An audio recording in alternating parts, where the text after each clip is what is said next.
live. Wow, look at that setup. Wait. It's a whole new. What's that?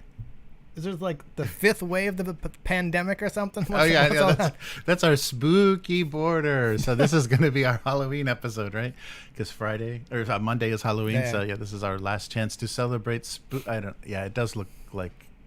Yeah. I see. I can. Okay, the white ones I can see. They are kind of skulls. Yeah, they're kind of skulls. Yeah, okay. That was the best I could do on short notice. Necromantic magic. Yes, exactly. Okay. I was moving a lot of tables before you got here. Yeah, it's the brand new setup. Like no one on that side of the screen can see what's happening on this side of the screen, but everything is different. Yes, everything. And I helped not at all. Including our coffees, because I didn't have time to go get real ones. No. So we're sponsored by canned and or bottled coffee from a vending machine. Yep. It's fine. Yeah. All right. Oh, cool. Yeah, so we're looking at you and we can have more reactions. I'm going to try and look at you, yeah. It's not as...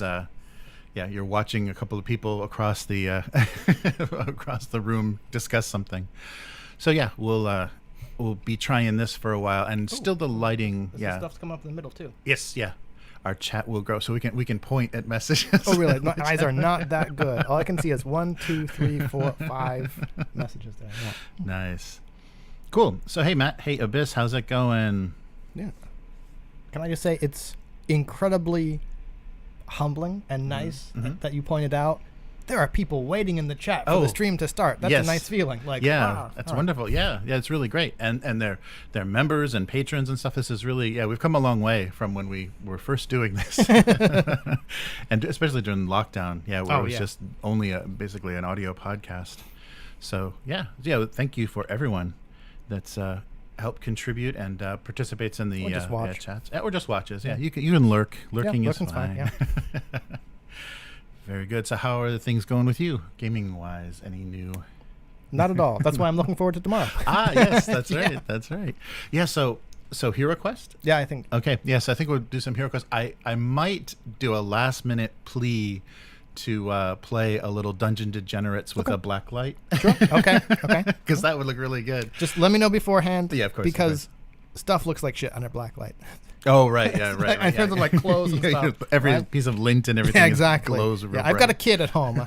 Everything I have is covered with dust and lint. But, well, maybe we'll save that for when we can film easily, because I think that would look really good.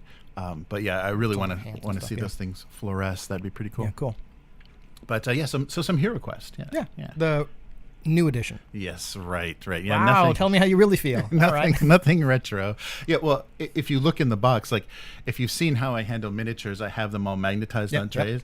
The Hero Quest ones are basically 80 cells thrown in the box. Wow, okay. So we're really doing it old school style. Yeah, we're just gonna pour them out on the table. Nothing precious, nothing painted. It's like they don't deserve it as far as I'm concerned. Ouch. All right. Yeah, if they would have gone a little bit, I mean, what I really want to do is find STLs for proxies. Oh, okay. And replace all the heroes with actually fun, more retro sculpts and things. Because they didn't even do they didn't even do a variety of. There's no variety of sculpts. It's just one sculpt per creature, and it's just the same thing. So that's that's retro, really? But that's a price. That was just price. Even the original Hero Quest had 3 per creature. I mean, the only thing that was different was the weapon, right? It was the orc with the cleaver, the orc with the mace, and the orc with like the sword, right? And then it was you didn't even get variations of mummy and skeletons, did you? It was just the scythe dude and the mummy and no. Yeah, so we may have to. Yeah, we'll see. If I swap those miniatures out, maybe, because the props, the furniture and stuff are fine. The board is okay. Are they miniatures, or are they like the cardstock? Oh no, they're actual miniatures. Yeah, okay. They're actually sculpted. Yeah, so all of the bookcases and doors and everything are nice. They're nice sculpted, heavy plastic. But the redesigns for the miniatures are nothing to write home about. They were just a weird compromise between. They said, okay, make it not look like this as much as possible, because we don't want Citadel or Games Workshop or anybody to say we're knocking them off. I didn't think about that. Yeah, so they're updated in I think I've said before, like a World of Warcraft kind of way. All the pauldrons are pointy, and everything has a kind of a streamlined weirdness to it. Wow, interesting. I assumed that since the original Hero Quest was a collaboration, I assumed that Hasbro would still kind of have the rights to produce miniatures that looked similar, but Yeah. Maybe not. Maybe what you said is like, okay, we can't have this look like GW or Citadel miniature stuff, so make it look as close to this as possible while still being legally distinct. Right. Yeah, it's confusing because reading that there was a long story, and I think I linked to it in a previous episode about the story of like getting the rights to Dark Tower when Restoration made the Return to Dark Tower, and it sounds like board game rights are just a mess. It does sound like different things are owned by different people, and some things can't be protected, like game mechanics can't be protected. Thank so goodness. it's just like it's just. Can you imagine if game mechanics could be protected? Right. No one would be able to make anything. Right, that's true. Yeah, that would be brutal, and that happens a lot in video games and software, PC stuff that you can patent. You can actually patent different operations. Which, if you click on a thing that represents a document on the desktop, somebody owns that patent. Wow.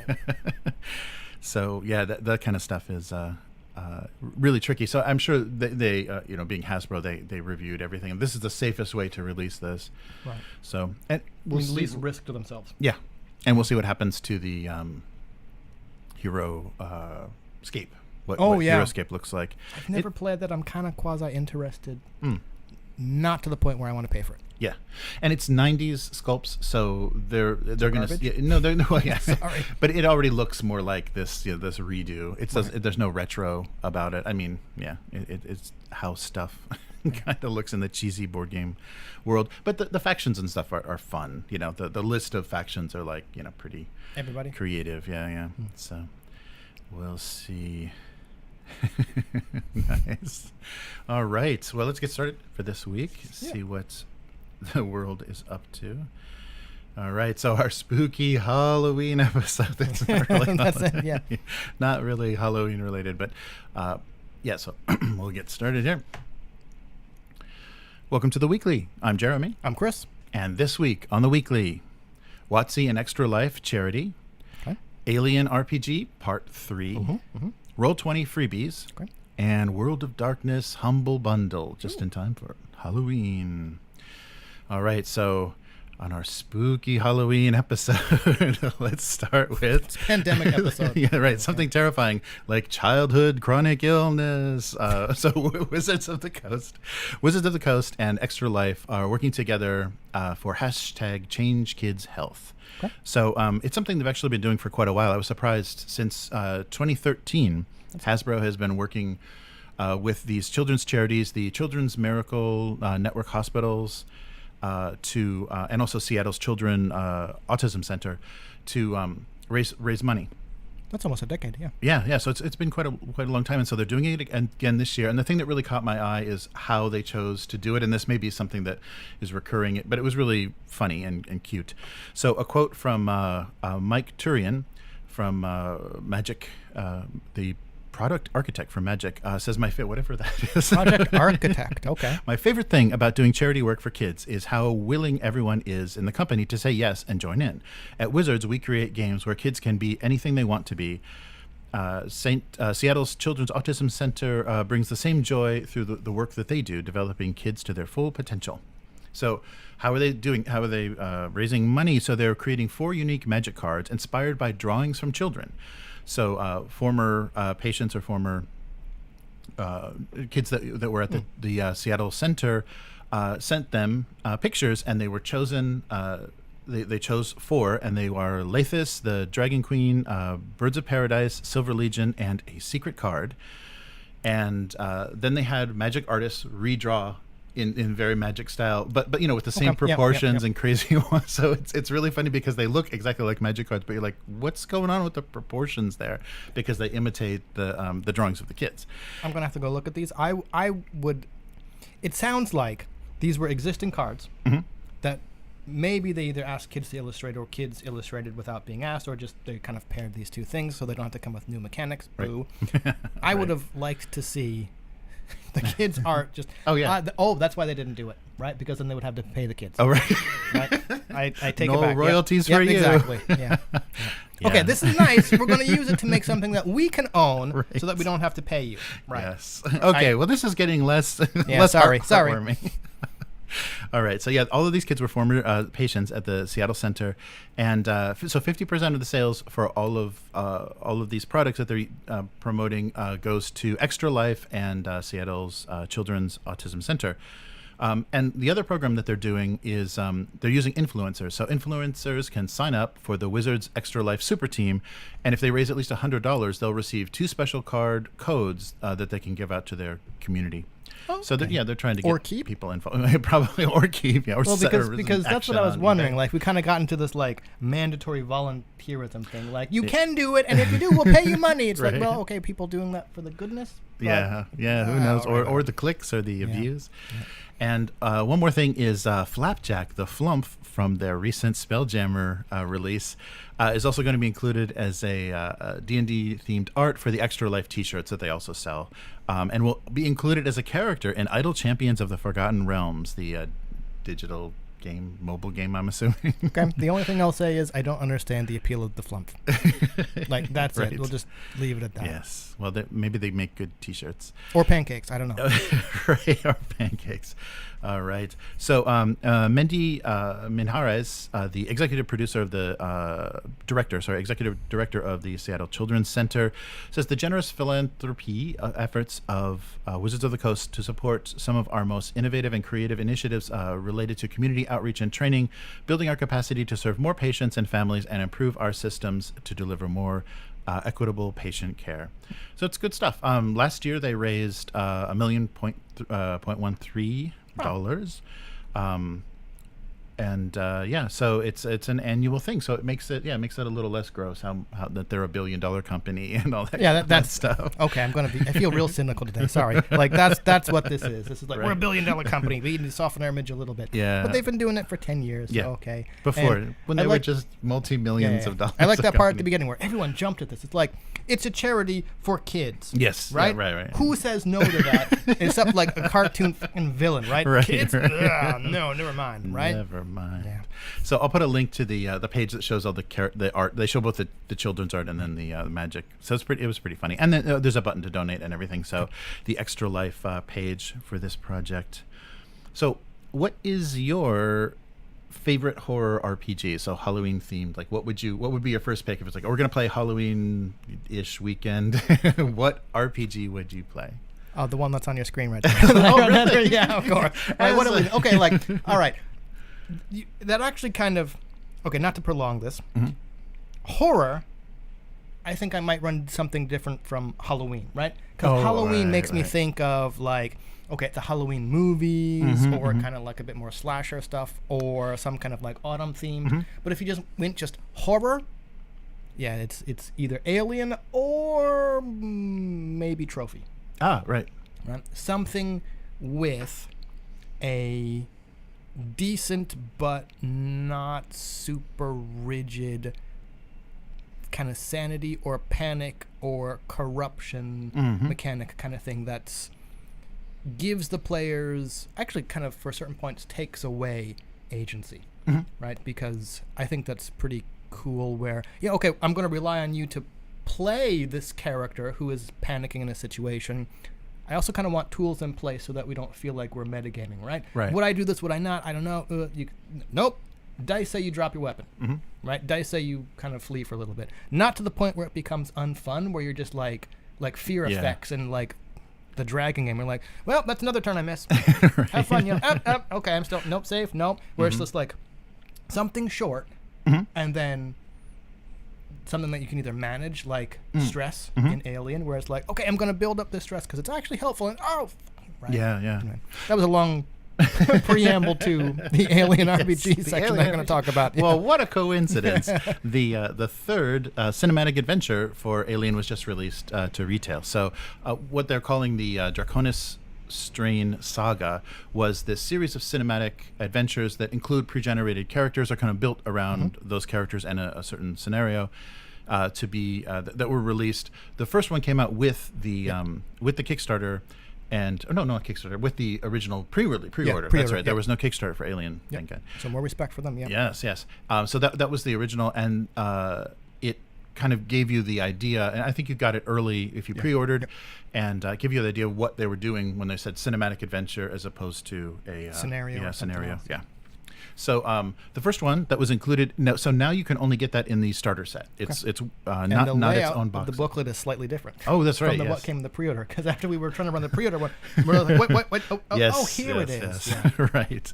So they did a little fixing on the usability of that book. So Chariot of the Gods is now included in the starter set. It's not its own box set anymore. You probably could get it separate. Maybe it's digitally separate, but it's in the starter set. And that setting was the job was routine, the money is fair. Then the damn company diverted you to answer a distress call from a ship that disappeared almost 80 years ago, a derelict carrying something bizarre, twisted, and alien. So, yeah, that was very typical, very similar to the original. I guess, kind of both. Yeah, kind of had both because you had the corporate, you actually had a corp representative. A Paul Reiser type in that original adventure. So that was fun. And then Destroyer of Worlds, the mission was a manhunt. The objective was clear: track down 4 fugitives, recover any assets they may have made off with, and keep them all out of enemy hands. Yep. And so you're playing Colonial Marines in this second box set called Destroyer of Worlds. And this final one... Before you start on that, I'm rather embarrassed to admit that I just now saw the parallel. Oh, yes. Right? Where it's like, 1, space truckers. Right. Screwed over by corporate. 2, you're playing Marine. 3, we're going to be in a prison colony. Right. Yeah. Right. Head gets shaved. The Heart of Darkness is the company found a new life form, and they want you to study. And they want you to study.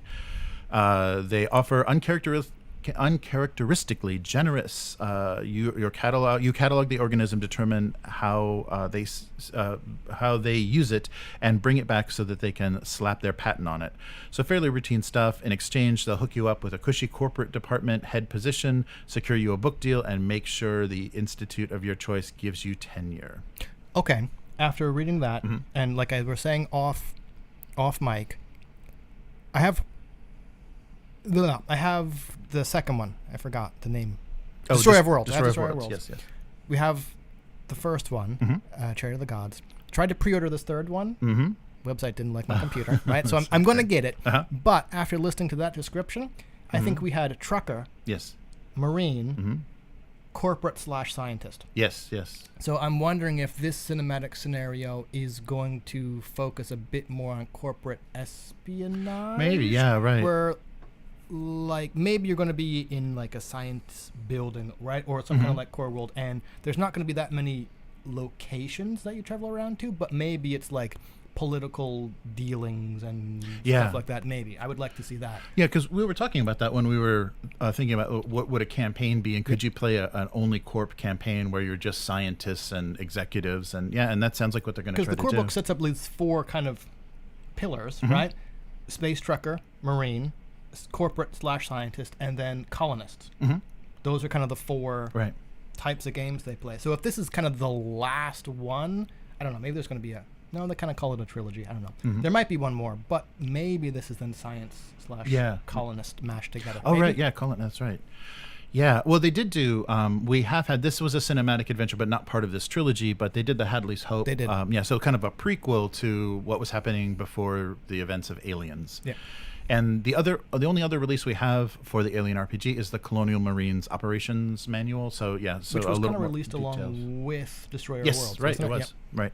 Yeah, so maybe we'll get some other like manuals that focus on corp or truckers or whatever to give you more tools and more options for doing campaigns. Because there's a lot of tools and stuff in the back of the core book to generate missions. The cinematic scenarios are like so strong. I really love them. I want them to put out some other kind of campaign book because I struggle a bit to see what a non-cinematic campaign would look like. Yeah, that's true because it can't be so deadly and so self-serving. Like all the characters are in it for themselves. I remember my character died in we played Hadley's Hope. My character died. I took over an NPC that was a bastard. Ended up like just diverting everything at the last. But it's a very appropriate way to end it. But that's kind of that's the way the cinematic things go. But you either someone dies and you go, okay, here's an NPC, right? Or it's close enough to the end where I'm gonna set this one out, right? But for a campaign. like you said, it can't be super deadly because then, okay, everyone died. End of session 1. What are we going to do for the next one? Right. But it can't be nothing. Yeah, because then you're like, are we playing Alien or are we playing like Space Office, the game? Right? Yeah. You just have this whole session where it's just like the ship, like monitors are flickering off of helmets, and there's just like, oh, we're still sleeping. Oh, okay, we're just gonna. Oh my god, that's the shittiest fucking session ever. So 4 hours of cryo sleep. We're gonna play it in real time. Right. Yeah. You're gonna roll for. Jeez. Yeah. Nice. But so this third installment gives you a scenario book, a huge double-sided map. It's like 86 by 55 centimeters for everyone, of the Erebus Plasma Troweling Space Station. Okay. Ooh, 7 pre-gen characters, custom cards with secret messages and the personal agendas, and then player maps and handouts. So it sounds very similar, and it's Free League, so the quality is great. Great. You know, great. You saying the space station reminded me that I think in the core book there's kind of another scenario-esque where there's enough pieces of it where it's the Sevastopol space station, and they had NPCs and locations and actions. So I think there's enough in that core book to actually turn it into a sort of a shorter cinematic scenario. So I would kind of count it as at least like 3/5 or 3/4 of one as well. Oh, good. Yeah. So, and I really like with the agendas and the pre-gen characters how they make the story and there's characters that are friendly to each other, characters that are opposed, and you kind of have split sides, and it gets very clicky. Clicky, and a lot of dirty dealings behind the scenes and everything.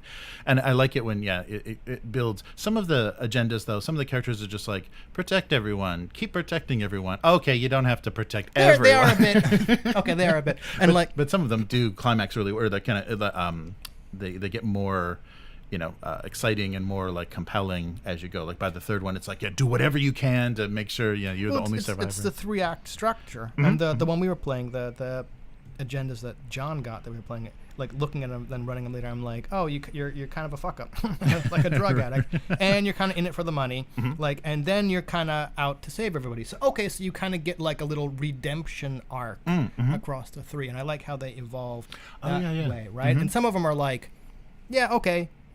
you're kind of steady throughout all of them, which is maybe a bit boring, but there are those kind of characters in the movies. So right, and just you're kind of support. You're kind of usually strong and a damage dealer. So who you choose to kind of protect and stuff has a big effect. Of course, against like acid spraying mutants, it doesn't really matter. Really nice. Oh, sorry, I think during our discussion we missed this. Let me see if I can get it to come up again. A Roll20. Ooh. Abyss. Thank you so much for €5. So spooky, spooky. Our spooky frame. Nice. So thank you, Abyss. Appreciate it. Much appreciated. And you rolled a 20, so it's a crit. Very rare. Yes.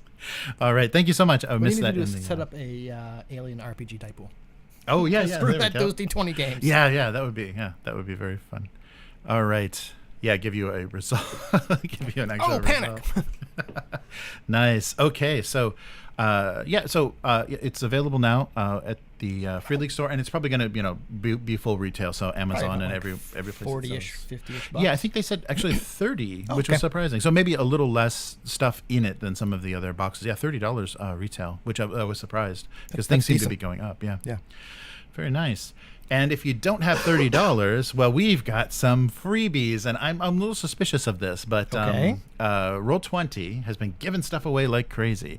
So with their virtual convention Roll20 Con last weekend, they offered a bunch of free codes and things for downloading stuff, and they're still offering them until most of them. I think it's still available until the end of this weekend. So until October 31st, you can pick up starter sets for Call of Cthulhu, the AlienRPG. Full system for Alice is Missing, Quick Start for Deadlands, The Dark Eye, Call of Cthulhu, Apocalypse Keys, Monster of the Week, and Adventures for Pathfinder, Call of Cthulhu, and Vampire the Masquerade. Oh, including that's a lot. Maps, tokens, and but I downloaded the Alien starter set, and it's oddly, I don't know, maybe I need to go through the assets and things a little bit more, but it seems like it's not quite complete. I guess you probably could play with it, but it doesn't feel like you're getting everything that would be like in the box set. You're getting a lot of the visual stuff, but I was like, where is so there's agenda cards, tokens and things, and maybe I just don't know Roll20 well enough to find the books and things where they were, but it does seem like they're kind of like, here's a taste, and if you want the full thing, because they are offering, like, right where you click for to claim the free one, then there's the full bundles and packages and everything. So they're trying to lead you into,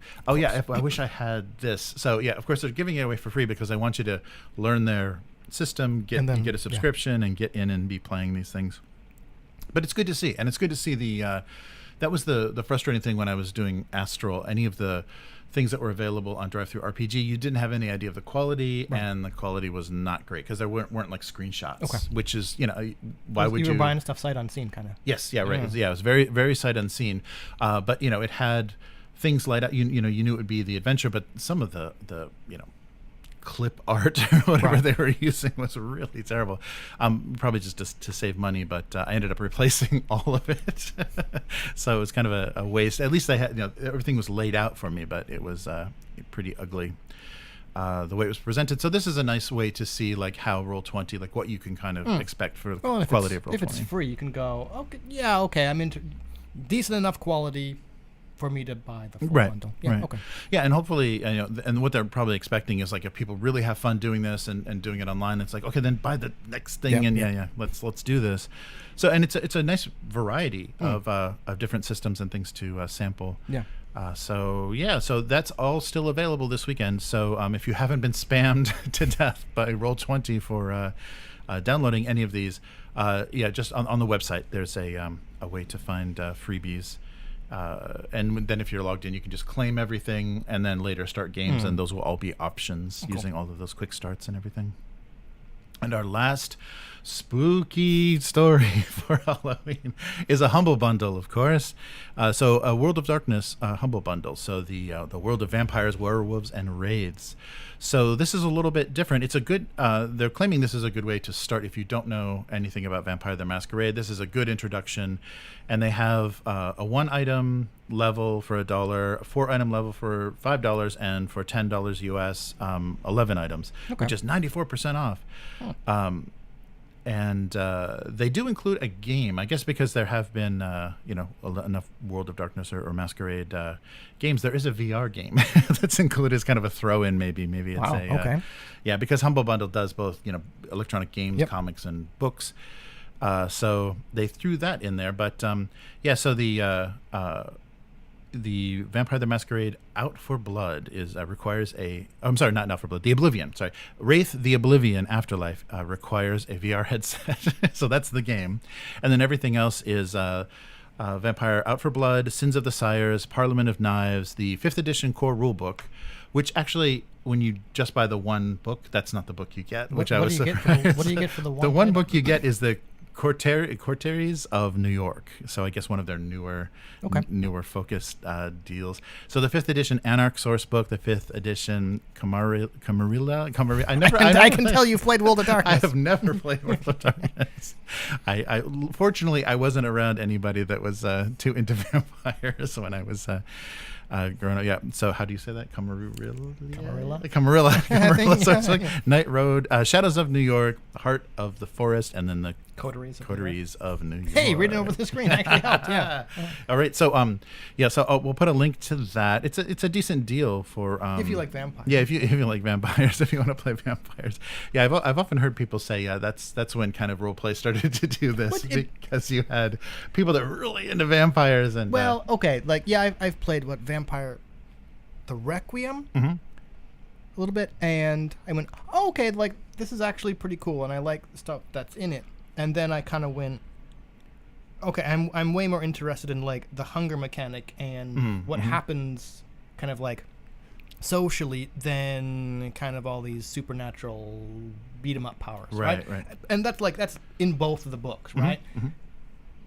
I think I can see where it's split, right? Because vampire can be played like we're all just sitting around, like your character were really just sitting around kind of bickering, doing interpolitics kind of stuff, right? As opposed to going out and having an adventure, right? So I definitely see that main split, and it is important to the hobby. Mm-hmm. I think, well, it's not the game's fault. It can really fall apart if you're playing blood-fueled superheroes. Mm-hmm. Right? Right. Oh, sorry, that's my opinion. as opposed to like actually focusing on what it means to like be a vampire and have to right. If it's just like, okay, and roll, how many blood points did you get? Okay, cool, off to the adventure, then it feels kind of more meaningless to me. Right, yeah. Anyway. But it did bring a lot of black lipstick to the gaming table, which I'm not happy about. All right. So who's doing Vampire the Masquerade now? There were some problems, right? Didn't they have... Oh, geez, I don't know. Because it was taken over... It's on the Modifius store, but I think Modifius is just the distribution.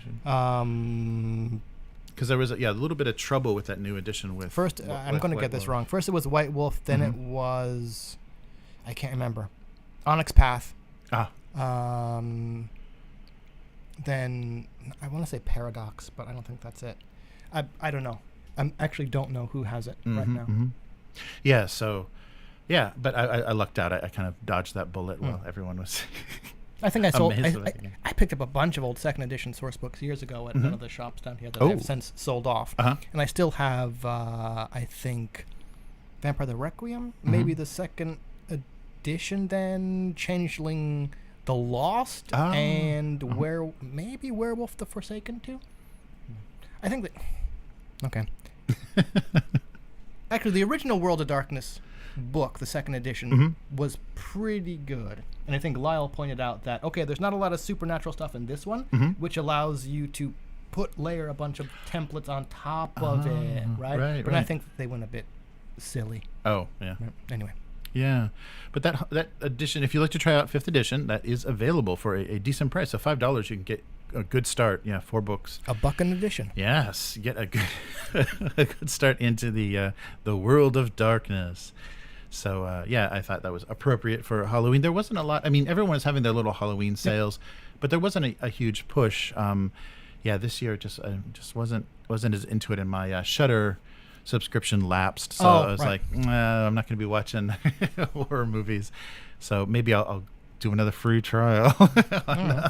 They have codes all the time, so but that's a fun. I would recommend that movie service for anybody that likes horror movies, especially for Halloween. If you're like Netflix and everyone's letting me down, Shudder. It's an incredibly well curated collection of horror movies and a lot of international stuff. Yeah. I've considered subscribing to it. But the only way I'm able to watch movies is after everyone goes to bed with the sound off, right, in a dark room, and I'm just like, so unless it has subtitles, and I'm sure I'm missing out on a whole bunch of stuff, right? But like, I don't think it would be worth it for me, at least, right? Like, you want to actually be able to like hear stuff and instead of anyway, Yeah, so I feel particularly inarticulate today. Sorry. Well, you didn't have a real coffee. That's part of the problem. All right. So that'll do it for this week. So I hope everyone has a fun Halloween weekend. Spooky. Yeah, so I guess, only Americans are still like really into it. Everyone else is I don't know, like, man. The Shibuya crossing this year is probably going to be nuts. Oh, yeah. Oh, that's right. I saw. Because it's the first time in 2 years they've kind of said, okay, we're doing it again. And they're putting signs up in English. Don't drink in public because it's only us barbaric foreigners. Right.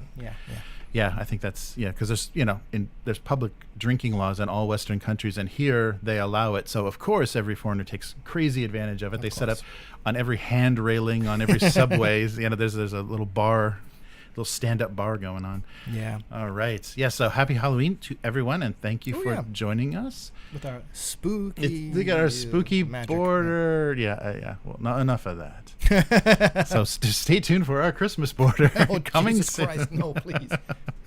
All right. So that'll do it for this week. Thanks for joining us. And where can people find you? On Twitter, as always, at least until Musk makes it so terrible that I have to vacate. Where are you going? What's the alternative? I don't know. I don't know yet. I'm going to stay there. Truth Social, is it? No. I'm just going to stay there and stick it to him. Yeah. Anyway, that's Hivemind, HYVEMYND, where I'm still back to talking about pixel art game assets and looking into 3mm laser cut acrylic pieces and stuff. Nice. Anyway, so yeah, awesome. That's fun. How about you? Very cool. I still do my single panel gag cartoons, so Abuse Cartoons on YouTube and Twitch. And I draw that every Monday night, North American time, Tuesday afternoon if you're on this side of the world. The correct side. Yes, and you can, not the Occidental side. You can find it at gocomics.com/domestic abuse if you want to read the archive and see what I've been up to. And also, so I also do some snacks from the Japanese convenience store, and I'm going through the whole archive recently, kind of chronologically, to kind of bring people up to date and just talk about like early inspirations and kind of when things happened for the cartoon and stuff. So that's been fun. Oh, sorry. Oh, Jeremy, stop. Oh, the ambulance is coming. So, and if you like what we're doing, please visit upturntable.com and there you can find all of our videos and subscription for the podcast and everything. And if you really want to support us, please visit patreon.com/upturntable and become a weekling. Yes. The strongest of all supporters. Yes. The strongest patrons of all. And then you can let us know what you'd like to see more of on the show. And if you like us facing you, or if we should turn our backs to you during the, I don't know, whatever works for you. Appropriacy. you get a vote. But thank you so much for and also, yes, the third episode of the Blade Runner. Oh, nice. Blade Runner actual play is up on Patreon for members, and so check that out. And I'm going to start putting the audio just in the it's in the Patreon RSS feed, but I think I'll release it like maybe starting next month as regular episodes on the audio podcast. Cool. So people can listen to that, because I went through it. Yeah, it took a ton of production, so it's worth like as many people hearing it as possible. But if you want to hear it first, please consider becoming a patron. So thank you for joining us. We'll be back again next week. Later, mortals. Goodbye. Wow, front facing and everything. Yeah, it's nice. All right, so be right back.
All right. So let's. So sorry about missing that notification, Abyss. Thank you so much for the €5. That's great that worked. Maybe it came up, but I'm looking at my notes, looking at the screen, glancing at Chris. It's really hard to. I never looking in the right place at the right time. So there we go. So good to see you guys. Yeah, Matt and Abyss, how's it going? Oh yeah, and I forgot to mention we're going to be doing some more John Carter right after this stream. So I don't think we're going to be streaming it, but we will be recording it, so it will eventually get to you. And K5, nice to see you. Yeah, very cool. So Abyss says, I absolutely expect our generation to own the whole elderly home thing. Yes, all of that free time, no kids, grandkids visiting. Yeah, but you got that Quake 3 land set up. Yeah, I really, I think instead of just having like a television with Fox News on, when we're in old age, when we're in elder care, I think everyone's going to have a controller in their hands. They're probably going to have to make some geriatric version of the of the PlayStation controller or Windows, Xbox, because I think everyone's going to have one of those attached, permanently attached, just dangling from their wrist, because there'll be a lot more gaming, I think, which will probably be good. I mean, it'll stop the you'll be staring like a zombie, but at least your thumbs will be twitching. And Abyss said, the real joke is WotC caring about kids. Well, they want to get them healthy so they can get them addicted to Magic the Gathering, of course. Right. Found out I cannot actually download new apps and spend money via the App Store anymore. Oh, that's, yeah. There's a lot of weird stuff going on with, between companies. So Amazon has like totally blocked, the sales of ebooks and Kindle sales that have to go through either the Apple or Google stores. And yeah, it's a real mess. And who wants to buy, Amazon devices? Oh, man. Oh, so it was moved from Sweden to the Netherlands, so it screwed everything up. Yeah, I've got that same thing with my Google account is incredibly schizophrenic. It has no idea like where or what's going on. So it's based in the U.S., but I'm paid in yen to a Japanese bank account. So how does that work? It's like, so it's nothing makes sense. And I would have to probably spend a good part of my lifetime on the phone with Google to get it sorted out. So, they're keeping my account based in the U.S., and they say you can, switch things over, but you lose credits on app stores or whatever, which who cares? I don't, have anything to lose, but there's no option to do that. So maybe because I'm using it for the AdSense. It's all screwed up. That's... Oh wow, that's really messed up. It's all that stuff is so difficult to negotiate, and now and Japan is really pushing for a digital ID now, the My Number card, which I think it's just because they want things to get as cashless as possible. So we'll see how that goes. Japan is kind of slow to adopt things, but when they do, it's very 100%. So we'll see. Where are we here? So Matt says, I keep hearing a long-term Alien campaign kind of makes it feel not like Alien. Yeah, because how many like scary, deadly encounters can you have with an alien? So it would just have to be this like thing in the background, kind of the reason you're doing stuff, and the motivations for things and whatever. Because if you got too much colonial marine, then you might be involved in just conflict, like intercorporate conflicts and things. So I don't know what if that's actually that fun. But I think that the strength is the cinematic, and I'm wondering if Blade Runner, I don't think it's going to have quite that same problem, because the world, it's not so vast. You're pretty much in LA, you're in Los Angeles, and you're specific, there's only kind of one type of there's only Blade Runners, so you're not having kind of that problem of too many jobs and too much like just daily grind that you could actually role play out. There's always going to be hidden replicants and all kinds of crime going on in filthy new Los Angeles, which is not what it's called. Right. Oh, interesting. Yeah, that's right. When you back freely Kickstarters, they always do the prices in Swedish crowns, so it kronor, so it adjusts a bit. That fluctuates a bit. So sometimes it's good, and sometimes the Swedish crowns are surprisingly strong. Yeah. So it does go up and down, though. I've noticed a bit through the various campaigns. Yeah, because I just did the just finalized things for Dragonbane. Yay! So that should be making it sometime. Yeah, I hope production for all of that stuff goes well. Nice. Oh, interesting. Yeah, so in one of the Alien novels, science mining operation hangs over a whirlpool, slowly turning into a horror story. Oh, interesting. Yeah, I wonder what... because with those cinematic scenarios, they take inspiration from different sources. So they'll have, the types of aliens and the kind of events. They reflect, they feel familiar. They feel like something that could have happened in an Alien movie. But yeah, we'll see. Yeah, I did like some pieces. The characterization and kind of the, Alien, what was it? Requiem? What was the one by the French director, the City of Lost Children director? I like that setting, like a military, secret military laboratory that's doing research, and they're having people force, incubating the aliens and bringing them. I like the kind of horribleness of that, but the characters and kind of the how that plot went, and then having, of course, Ripley be there, them continually cloning Ripley. So spoilers for whatever that was called, Alien what was it? Something. The fourth Alien movie. I like that setting. I think that'd be a fun RPG setting.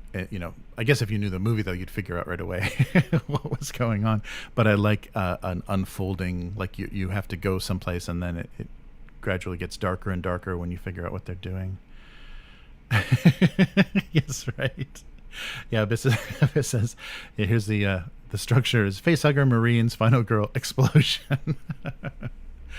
And Abyss said, personally, I think Aliens need some rework or new life brought into it. The themes in their comics and novels and movies are almost all the same. Yeah, and they do, I guess, fear to kind of go very far outside. There was a comic that I read when I was getting ready to run that first Chariot of the Gods. I read a few Alien comics just to see if there's interesting characters or anything I could pull from. But they had a kind of group of people that saw the aliens as deities, and so that like their killing was God's will. There was like a cult of the alien, kind of like I guess like a gene stealer cult, which added a little bit of a different element. That might be a fun thing to play, is people that see them as divine creatures and just kind of surrender themselves. Because already with Prometheus and then Alien, the other one, the alien, what was that called? But there were religious, symbolism and things in there. So having a kind of a cult component might be kind of a fun thing to stumble on, and then it would create different character motivations. It wouldn't just be money or science or political reasons. There would actually be like these weird religious reasons. So Matt said, I never really got into World of Darkness. I think vampire LARPers in the 90s annoyed me so much.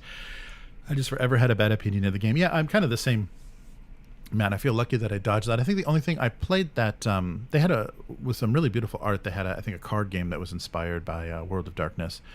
I played a little bit of that, and that's the closest I got to that world, so I don't know how to pronounce any of the factions or anything. And basically the underworld movies are as much as I want to go into vampires versus werewolves, although that's a fun dynamic in Monster Hearts, the people being secret monsters, or not so secret, but that was fun, but I never would have expected. And that's what I don't like is the sitting around all the political intrigue and everything of like the court of vampires and like that stuff is always the worst. Yeah, there was some like child. I can't say that word. Child exploitation, or some themes that in this new version that came up, and that they took it away. It was taken away from the original group that was working on it, I think for 5th edition. I may be getting that wrong. That was a while ago. It was almost pre-pandemic. Oh man. Yeah, so yeah, there's always a lot of adult content, so you do have to be careful, and people that are not, because there can be, seduction and sexual content, and then mutilation, and a lot of blood. But I think Chris really likes those kinds of mechanics. I remember for the business card, there was like a business card jam. Chris made a couple of really cool games that fit on a business card that were kind of about thirst mechanics and hunger mechanics for monsters. They were very cool, and those are available if you go to. I think you can still get those on Chris's itch.io account, which I think is listed below. So so I didn't play a lot of Dungeons and Dragons. That was like the early game, and we ended up just doing all kinds of random stuff, Traveler, and we were into Psy World for a while, and Villains and Vigilantes. Like my early RPG stuff was just whatever the new thing was, and if it had Jeff D's art on the front or whatever, I guess I bought everything. We'll see. Oh yeah. Oh, it's good. Okay, I was wondering. I watched the trailer, the Guillermo del Toro horror anthology, the whatever. That was just one of those little too gothic names. The Menagerie of whatever. It's good. Yeah, the trailer looked good. All the stories looked fun, and like they did some interesting characters. It reminded me. It felt a little bit like Creepshow, like like a more a less campy, less EC Comics, version of kind of a Creepshow type anthology. So I'm really curious. That'll be a good Halloween thing to check out. I think that's what Netflix is hoping, that everyone watches that for Halloween. Yes, thanks Matt for reminding me. So Blade Runner episode 3 is up. Yeah, I'm trying to figure out. It's hard to determine because there was 10 hours total of recording that we did for the whole campaign, for the whole case file, and I'm cutting them up into an hour piece. But I do trim off with rolls and rules lookups and stuff. I do trim off about an hour, so maybe it will only be like 5 or 6 episodes. But I'm thinking 6, 7, maybe if we got better at it, if we knew the rules better towards the end, possibly 8. But yeah, maybe 5, 6, or 7 episodes of that will come out. And I gave up trying to. I was using the game terminology for day 1, shift 1, but I just numbered them so they're easier to put in order and know which one to listen to next in case anything gets messed up or recommended in the wrong order. YouTube often recommends things in the wrong order, so I just numbered them episode 1, 2, 3 for now, so you can see that in the corner to make sure you're watching it. All right, but. Nice. Oh, hey Miguel, how's it going?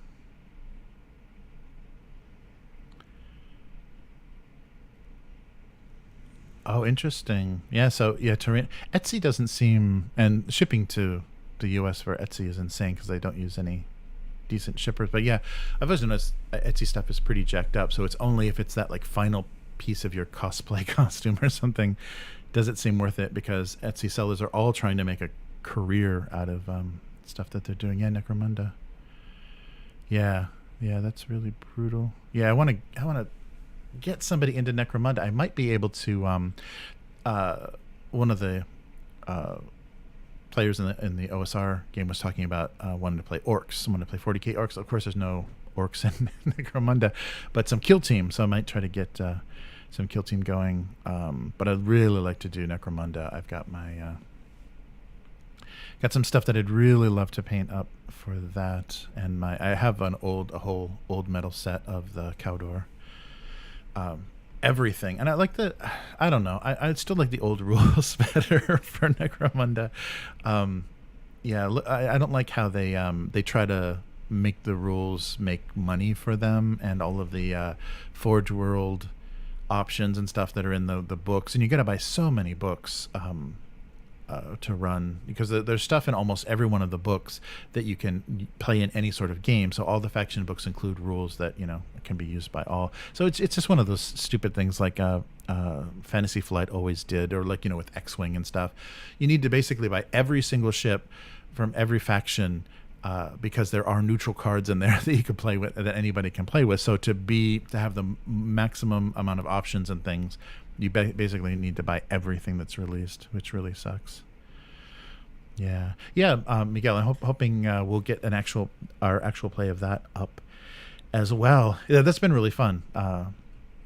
John Carter is a really neat. And I didn't realize Den from Heavy Metal, the character by the awesome comic book artist that I'm blanking on, but that character, he acknowledges that this is inspired by John Carter of Mars, that Den's trip to this planet. I can just take that down to the mysterious planet he's on, and the whole situation, because he finds that the boy that is actually doing the transference finds some pages of Burroughs, so he acknowledges what's going on.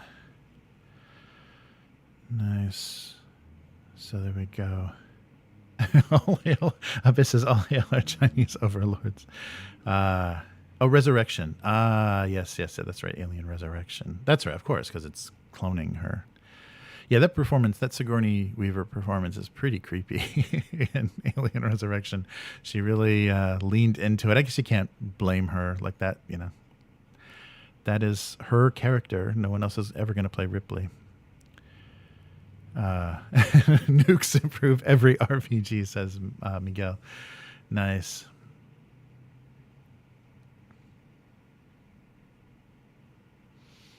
Oh yeah, that's right. Yeah, they could.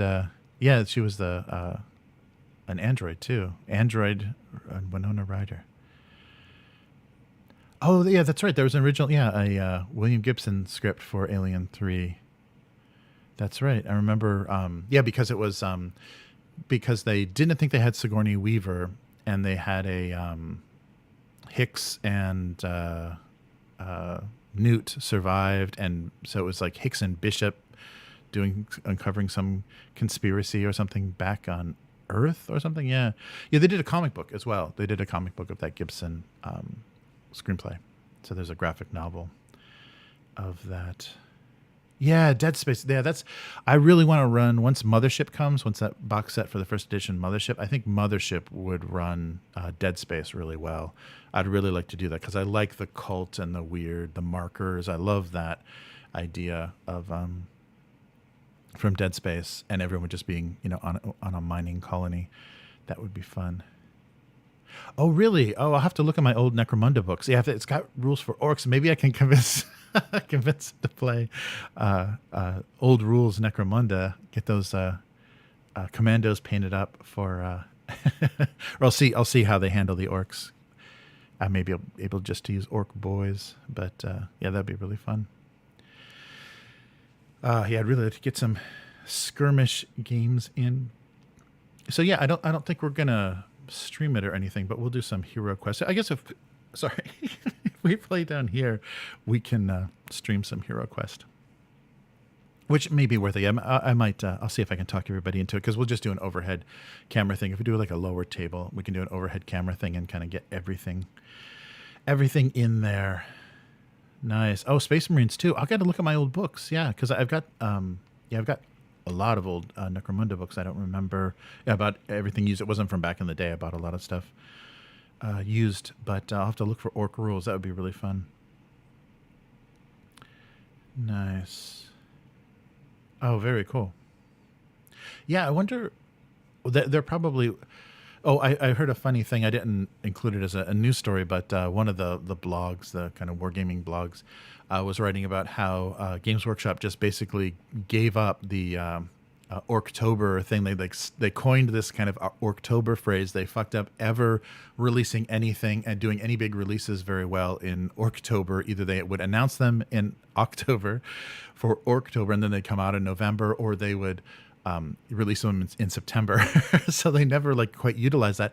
But then all of the people that produce the alternative 40K stuff, that's their big campaign. They really lean into Orktober, and there's a lot of releases. And even the people that are doing only digital files and stuff for 3D printing, everyone's using Orktober really heavily.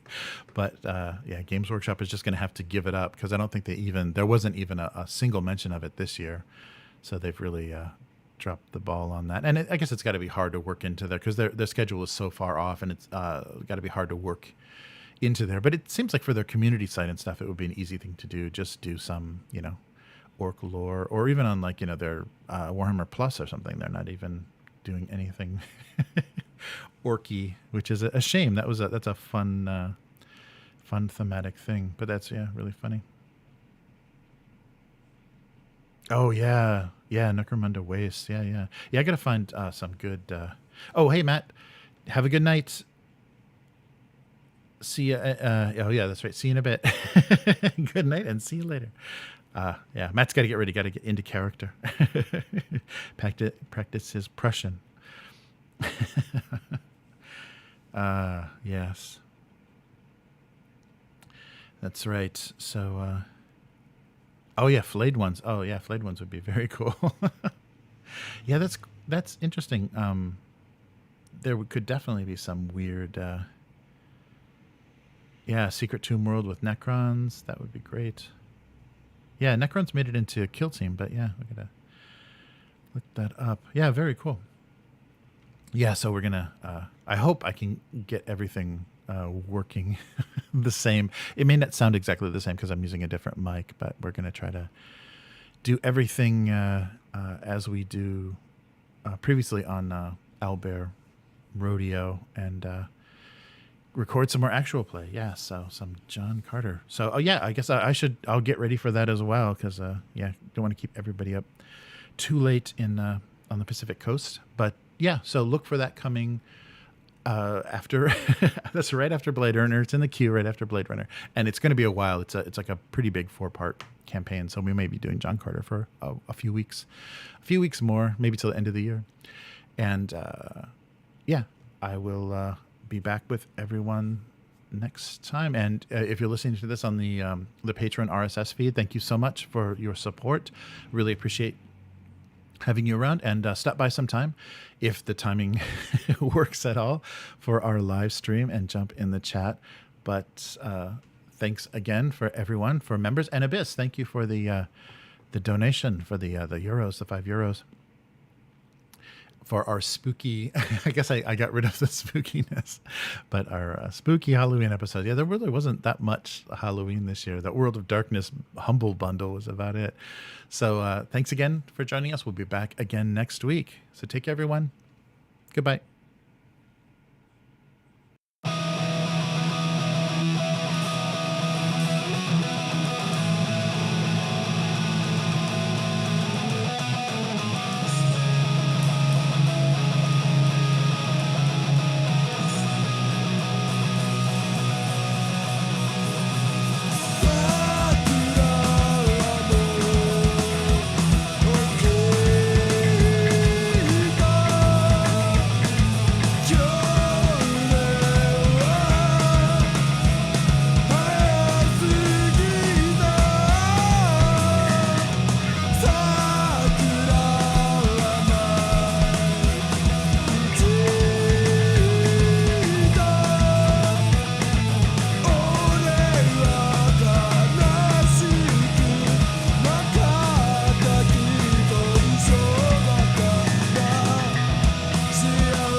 Joy.